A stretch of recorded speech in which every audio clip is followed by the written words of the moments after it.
1. Chapter 1. A figure of pure darkness struggled to its feet, swaying from the weight of the massive sword loosely held in its grip. The inky blackness of this figure contrasted with its surroundings. Cyclopean columns of pure white marble stretched from the crystalline floor to the ceiling far above.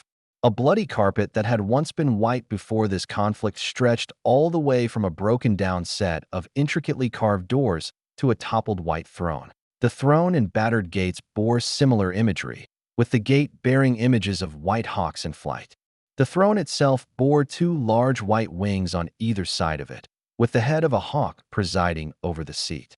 One wing had been sheared clean off by the massive blade held in the grasp of the wolf knight, with jagged wolf-like teeth and eyes that glowed a fierce shade of crimson. This thing invoked fear in those that looked upon it. Several humans stared in horror at the dark figure, the few apostles in the crowd dumbstruck with what had just transpired. All could not believe that the Hawk of Light had been struck down. The Wolf Knight lifted the head of the fallen god in his free hand, the white hair matted with blood, and the once angelic face of the king of Falconia locked in a pained grimace. The Wolf Knight looked down at the head, its broken and mangled body only held together by the armor encasing it. The Wolf Knight thought of only one thing after completing its eternity-long goal. It wasn't worth it. The Wolf Knight fell to his knees, discarding the Dragon Slayer to clutch the decapitated head of Griffith tightly. "You were the Wolf Knight began. Whatever he might have said went unheard by the onlookers, who only saw the Wolf Knight clutch the white head close to its black breastplate before slumping over. Dead at last. They both were. All became blackness. This blackness continued on for millennia, until he heard a voice call out to him. One he did not recognize, one he could not understand. Yet somehow, he knew that the voice needed his help. He reached out for it, somehow, and felt himself being pulled towards warmth. He and the voice discussed, yet he did not understand their words or what it was they were agreeing to. After they finally reached the unknown accord, the voice vanished. The image of a black dragon then entered his vision, a great and terrible beast with red eyes and a hunger to swallow the world. Its massive hind legs ended in huge razor-sharp black claws, two massive wings of darkness unfurling to reveal their massive span. Jagged plates of pitch-black scaly hide jutted forth from its body, matching the menacing horns on its huge head. It stared at him with hatred, opening its maw to reveal a set of sharp obsidian teeth, an oily tongue retracting back into its mouth. The dragon looked as if it were about to speak. Then suddenly, the image vanished, and in its place was left a cold sensation. Guts blinked. He blinked, as his eyes adjusted to the light around him. As his blurry vision focused, he realized that he once again had a body. He looked down at himself, seeing familiar old scars from when he had still possessed a body. He was shocked to see that his arm had regrown, and more shocked to see out of his missing eye. His hands were bound with leather cuffs. What the hell? He looked up again as he noticed the creak of wagon wheels and the whinnying of horses. He was in an open-roofed wagon with three other men similarly bound as himself. The air was cold and nipped at his bare flesh. Indeed, he was no longer encased in his cursed armor, but now he wore little more than dirty brown rags. The morning daylight almost overwhelmed his senses after an eternity spent in darkness, but he continued to observe his surroundings. Several snow-capped pine trees passed his vision, jutting up from the earth between massive hunks of rock. A man drove the wagon, a single horse pulling them along a cobbled road. He wore what appeared to be a military uniform, though from what land he had no idea. He was clad in a leather open-faced helm, his uniform also made of a firm leather with a section of chain covering his upper back. He wore an undershirt the color of crimson, and Guts looked the opposite direction to see a man similarly dressed riding a horse just behind his wagon. Was that a skirt? Guts blinked again and looked back to the carriage driver. He was about to speak when he was interrupted by the blond man sitting directly across from him. "Hey you, finally awake," he said in an accent that Guts could not place. "You were trying to cross the border, right? Walked right into that Imperial ambush, same as us, and that thief over there. Damn you Stormcloaks." The dark-haired man next to the blonde fellow snapped. "Skyrim was fine until you came along. Empire was nice and lazy. If they hadn't been looking for you, I could have stolen that horse and been halfway to Hammerfell." The dirty man then looked to Guts. "You there, you and me? We shouldn't be here. It's these stormcloaks the Empire wants. There was a brief pause between the two men until the blonde said, "We're all brothers and sisters in binds now, thief." "Shut up back there." The carriage driver snapped. Stormcloaks. Was that another military faction? The blonde man seemed to be wearing a uniform. A suit of chain lay under a cloth jerkin, a blue cloak wrapped around his shoulders, and a lining of fur likely to protect from this frigid cold. A single long braid of his long hair framed his rough face and bold nose. Definitely a warrior, this one. So he was a stormcloak? The thief then looked to the third man, a fellow with long dark blonde hair and similar features to the stormcloak sitting across from Guts. Not related, but certainly the same race perhaps, with similar rough features and bold nose. He wore a coat of dark fur around his shoulders, with a fine set of ringmail beneath it. For some reason, he wore a cloth gag in his mouth. Perhaps the Imperials thought he was annoying? "What's wrong with him, huh?" the thief asked the gagged man. "Watch your tongue." The stormcloak snapped. "You're speaking to Ulfric Stormcloak, the true High King." The thief's eyes widened at the name. "Ulfric? The Jarl of Windhelm? You're the leader of the rebellion. But if they captured you? Oh gods, where are they taking us?" He finished, a note of panic in his voice.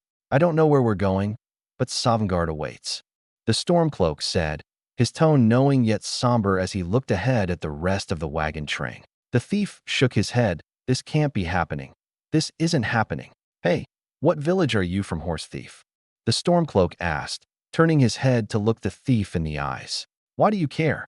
he responded. A Nord's last thoughts should be of home. "Rorikstead, I'm from Rorikstead. General Tullius, sir. The headsman is waiting." An Imperial shouted from up ahead. "Good, let's get this over with." A gruff, older man shouted. That must have been this General Tullius, but Guts could not see him from here.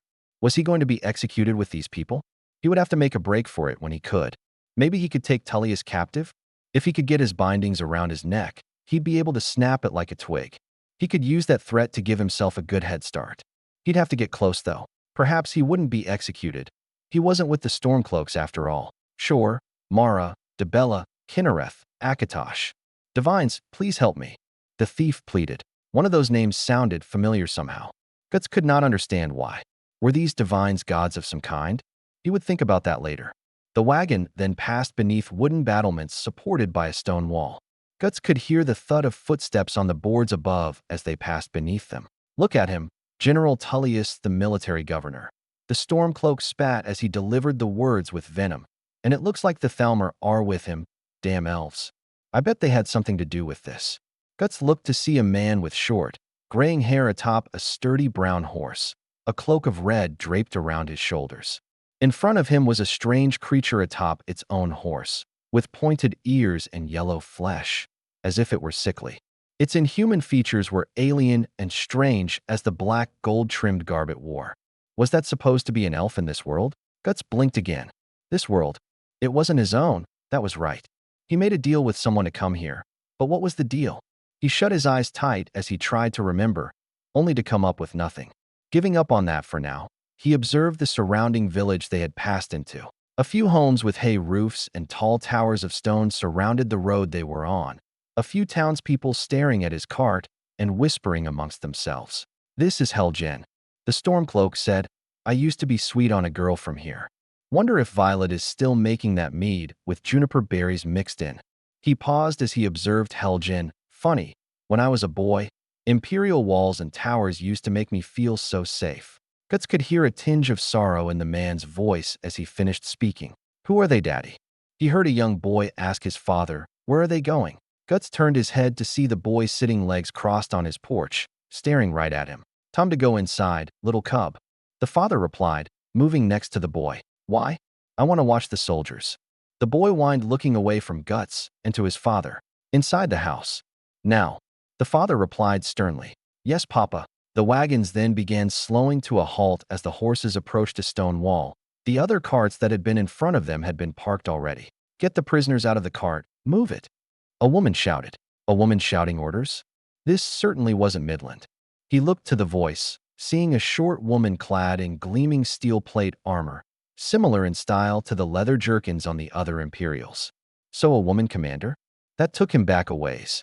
He shook his head as the cart pulled to a stop. Why are we stopping? The thief asked, his voice almost shaking. Why do you think? End of the line. The Stormcloak responded before looking at Guts. Let's go. Shouldn't keep the gods waiting for us. He finished, standing from his seat with a smile. Guts too stood, with the man named Ulfric and the thief just ahead of him. The carriage driver had already left his seat, tying the horses down to a post. No, wait, we're not rebels. The thief shouted. Face your death with some courage, thief. The Stormcloak told him. You got to tell them. We weren't with you. This is a mistake. Step toward the block when we call your name, one at a time. The woman officer shouted. So this was to be an execution? He couldn't see Tullius anywhere nearby. He looked at the woman as he thought about what to do. The general may not be close enough now, but he could certainly improvise with who was currently available. If it came to that, Empire loves their damned lists. The Stormcloak said as he climbed down the wagon after Guts. A dark-haired man with a quill and book then said Ulfric Stormcloak, Jarl of Windhelm. Ulfric then began walking towards the executioner's block, glaring down the female commander with sheer hate. Guts could see two black flags waving over the block, each depicting the symbol of what appeared to be the motif of a dragon. Was that the symbol for this empire? It has been an honor, Jarl Ulfric. The Stormcloak said, bowing his head in respect. Ralof of Riverwood. The man said, looking up from his book. The Stormcloak. Ralof then walked forward, maintaining eye contact with the soldier holding the list. Was there some kind of history between those two? The way they glared at one another suggested a previous association. The soldier gave a small huff and looked back to Guts and the thief, Loker of Rorikstead. No, I'm not a rebel. You can't do this. Loker shouted, breaking for the gates they had arrived from. Halt! The woman shouted after Loker. You're not going to kill me. He shouted back. Archers! She shouted. A few men standing in front of one of the stone towers took aim, firing upon Loker. The arrows all found their marks, embedding themselves in his back with wet thuds and sending him crashing to the ground with a pained groan. Those shots had all been fatal. Loker was a goner. The woman then turned to stare Guts in the eye, who maintained a neutral expression. Anyone else feel like running? She asked. Guts did not reply. Wait. You there? Step forward. The man with the quill said, citing Guts at last. Guts complied, stepping forward so the soldier could get a better look at him. Guts towered a full head and shoulders above the both of them, the woman especially having to crane her head to look at him. Who are you? I'm Guts. He replied simply. The man then began to reread his list, repeating the name Guts and frowning when he couldn't find his name. Captain, what should we do? He's not on the list. The man said, perhaps he wouldn't have to stage an escape after all. Forget the list. He goes to the block dash. Guts charged forward, quickly bashing her across the face with his bound fists and knocking her helm clean off her head with the clang of flesh on metal. She twisted with the blow, and that was when he looped his binds around her neck, dragging her back toward the carts as she choked from the force Guts tugged her with. She kicked up a trail of dirt as she struggled and coughed, likely trying to scream out an order. Several blades were drawn, and the archers trained their bows on him as he backed up between the horse carriages. He leaned down to whisper in the captain's ear, draw your sword, and place the blade up toward your throat. Do it now, or I'll break your neck. Guts commanded as his back collided with the wall. She hesitated for a moment before Guts tightened his grip, lifting her slightly off the ground. Her face was beginning to turn purple, and her neck was bleeding from the force. She relented, drawing her blade and pointing it upward. Release her. The quill-holding soldier commanded. Guts ignored him as he sliced through his bindings, quickly taking the sword from the woman's grasp and wrapping his free arm around her neck. He pointed the short sword at the man. I'll kill her, Guts said casually. Cut the other prisoners free and arm them, or she's gone. There was a very good chance that they wouldn't do that, but if they did, Guts could have these Stormcloaks at his back as he escaped. If the Imperials wouldn't do it, he would have to figure out something else. He could always just kill every soldier in the fortress, but he might take a couple arrows before he got done. He just got his body back. He'd try and keep it in good shape before giving it new scars. I can't do dash. A loud, penetrating roar screamed from over the mountain tops then, interrupting their conversation. The Imperials that had been gathering behind him all looked to the sky, dumbfounded for a second. Kill this man now, the captain shouted before Guts clamped down harder on her neck. Quiet, Guts told her. Hurry up and do what I said, or your captain is dead. Another roar, this one much closer than the last. Dragon. Guts heard. His mind blanked as he heard the word. That was why he was here. He looked to the sky, then as he heard something soar overhead with a deafening roar. Alduin. Guts said, the words bitter on his tongue. A name that was familiar, yet a name he had never spoken. This Alduin had been a part of the deal he had made with the voice. He knew not what the terms were, but Guts knew that killing that dragon was a part of it. He was going to need a bigger weapon than this. 2. Chapter 2. Guts quickly threw the captain to the ground and gripped the seat rail of the cart to his right. He hauled himself up easily, checking to see if the archers were still going to try and fire upon him. Thankfully, they were behaving as he expected, firing on Alduin and completely forgetting about him. Their arrows plinked off the black carapace of the mighty dragon as it landed atop the stone tower above the chopping block, staring down directly at Guts. Guts glared back at the beast, already thinking on how he should kill it. Fuss Roda, Alduin shouted, a round bluish wall of force bellowing from his cavernous mouth. Guts narrowly dodged the unexpected attack by leaping out of the cart, rolling over cobbled stone and keeping a grip on his sword. The wall of force slammed into the cart, blasting it into wooden shrapnel. As Guts rolled to a stop, a small boulder shrouded in flame collided with the ground in front of him, knocking him flat on his back and expelling the air from his lungs. Guts ignored the pain and quickly scrambled to his feet, seeing that Alduin had left his perch atop the stone tower, flying high in the sky and casting a massive shadow. Guts inwardly cursed as Alduin kept annoyingly out of reach. Though, with a blade like this, he was unlikely to break that shadowy hide. If only he had his dragonsled. He saw more meteorites fall from a blackening sky, a massive dark hole in the sky having been torn open high in the sky, splitting the cloudy blue sky asunder. The power Alduin wielded could shatter the earth if the dragon so wished it. At least right now it seemed as much. Hey Guts, the gods won't give us another chance. Ralof shouted to him, running to an open doorway to one of the stone towers. Guts, seeing no other option, fled after Ralof and into the tower, slamming the door shut behind him and quickly backed off into the center of the round chamber. 3 stormcloaks writhed in agony at the end of the room, spilling guts and shattered bones causing excruciating pain. Best to just put them out of their misery. There was no helping wounds like those. Ralof and Ulfric then began speaking to one another, but Guts was too busy thinking of a way to reach Alduin. If he had his metal arm, he would have been able to fire crossbow bolts in his cannon, but his body had been restored completely. He flexed the fingers on his new hand, the feel of it still completely alien to him. Well, he doubted that the bolts would be capable of piercing Alduin's hide. Up through the tower, let's go. Ralof urged Guts, running to the base of the stairwell and waving for him to follow. Maybe if he got to the top of the tower, he would be able to leap onto Alduin? It seemed very unlikely that would work out well. Perhaps there was a cannon mounted on top? It was worth checking out at least. Without a word, Guts ran up the stairs past Ralof, who followed closely behind. Guts gripped his sword tightly as he ran up the spiral stone steps, hearing that Alduin's roar was close by. The sprint up the stairs didn't last very long. A pile of rubble had blocked the path up. A stormcloak was hunched over something in front of the blockage, but before Guts could see what it was, the stone wall next to him exploded. Daylight suddenly flooded his vision once more, and the massive dark head of Alduin loomed over him, having busted a hole in the tower.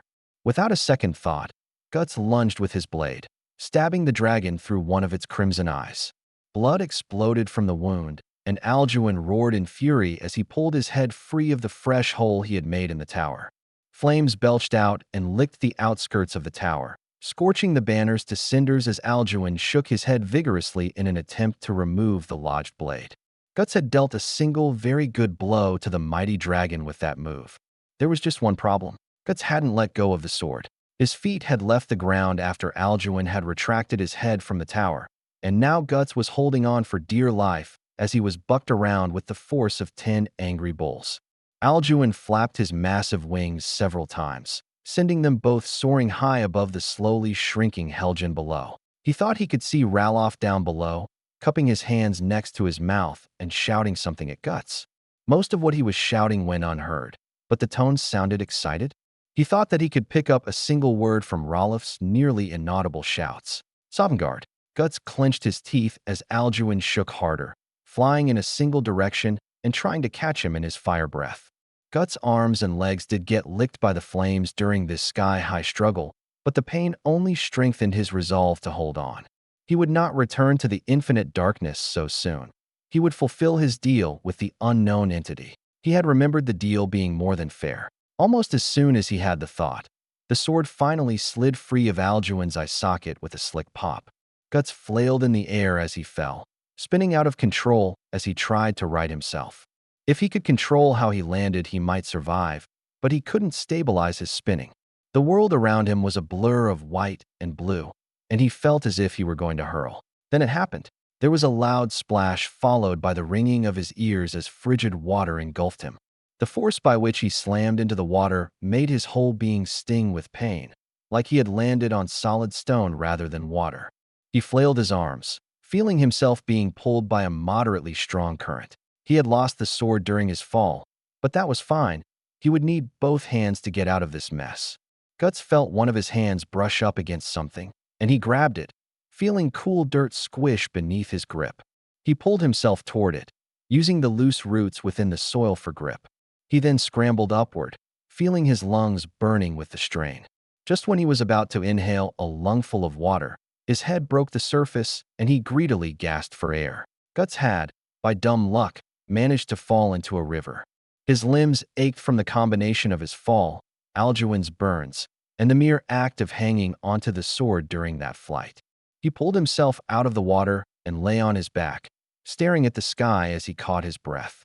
Alduin then flew overhead, either returning to wreak havoc on Helgen or fleeing to recover from his new injury. Guts almost snickered. He had hoped that the blade would reach the beast's brain, but he hadn't been that lucky, unfortunately. Now he had to hunt Alduin down, but he didn't want to do it unprepared. Guts would need to be ready for their second encounter, and he would need a powerful weapon to break that hide. Guts doubted that he would be lucky enough to get another stab at those eyes, so he would need to cleave into the beast. If only he had his dragonslay. Shaking his head, Guts rose from the ground, simply taking time to catch his breath. This river ran along a cobbled road. He could see it from his side of the river. A forest of pines stretched out from behind him and to the side of the road, and Guts would occasionally catch sight of wild animals as he observed his surroundings. Plenty of game inhabited these woods. If he could fashion a sling, then he could catch himself some rabbit for tonight. He stood slowly as the dizziness faded, ignoring the pain in his arms and legs, and focusing instead on the road across from him. The river he had climbed out of had a strong, but manageable current. He easily crossed the waist-deep waters and emerged on the other side, shivering slightly from the cold. He'd need to get some new clothes from somewhere, but he didn't have any money. Hopefully someone would try and attack him. Then he could take all their stuff after they were dealt with. Guts hoped dearly that these lands had a bandit problem, for he desperately needed new equipment and he did not have the coin to pay for and used goods. His best bet for running into brigands would likely be to simply follow the road. Guts may be huge, but with his fresh injuries and state of dress, he might get mistaken for an easy mark for any thieves along the way. That, or he could find some friendly villagers willing to dress him in exchange for some menial labor. Either way, the key to finishing his quest would involve following this road, which he did. The rags covering his feet did little to protect them from the frigid cold, but Guts had gone through worse inconveniences, so it didn't really bother him. As he walked, he struggled to remember the details of the deal that he had made with the entity, or even what the entity had been. It had to have been a god of some kind, right? That was all he could come up with right now.